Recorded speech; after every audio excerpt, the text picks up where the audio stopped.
He learned to shape metal where wind and sea require exactness. On North Sea rigs, every weld was a promise to weather, to weight, to time. That apprenticeship became more than craft. It became a language.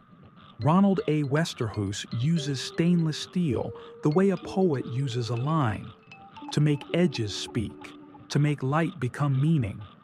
His surfaces can be luminous and severe at once. Flat planes that reflect a face, a sky, a passing cloud.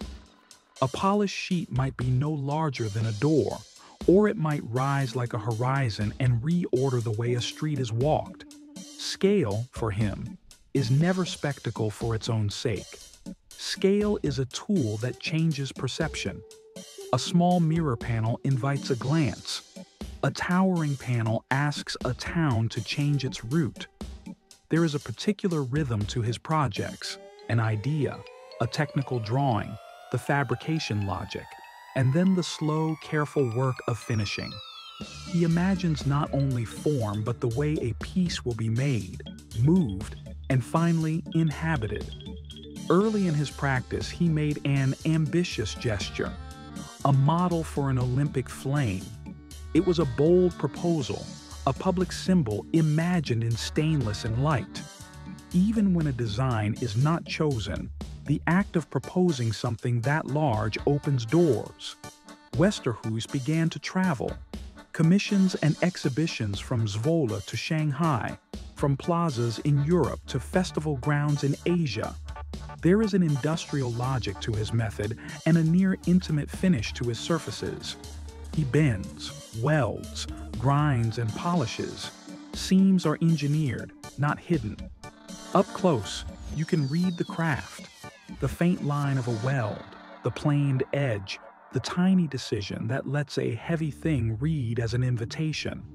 A public commission does more than stand. It alters daily movement. A hospital forecourt becomes less transit and more passage.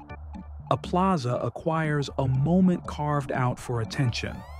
These are small civic corrections, adjustments to the choreography of city life. His work sometimes has the weight of memorials. The design for the National MH17 Memorial is an instance of this care. It is sober, measured, and built to hold collective silence. In such projects, the metal is not triumphant. It is patient. It gives structure to grief rather than spectacle.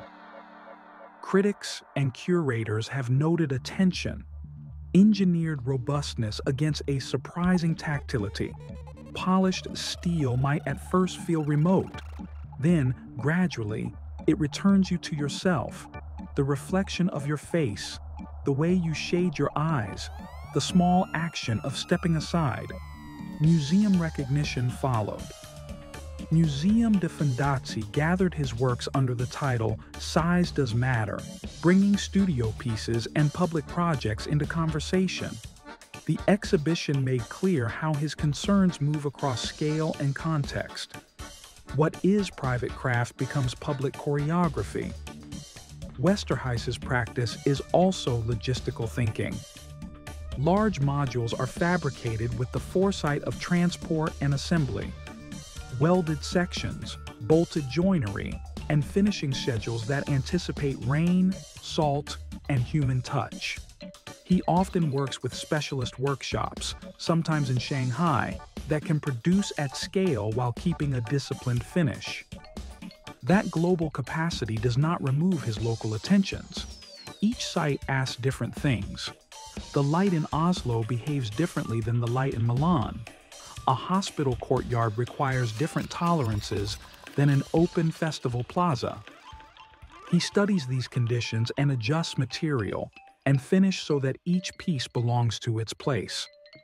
What does it feel like to stand before a Westerhuis piece? First, there is an optical hesitation. The surface redirects.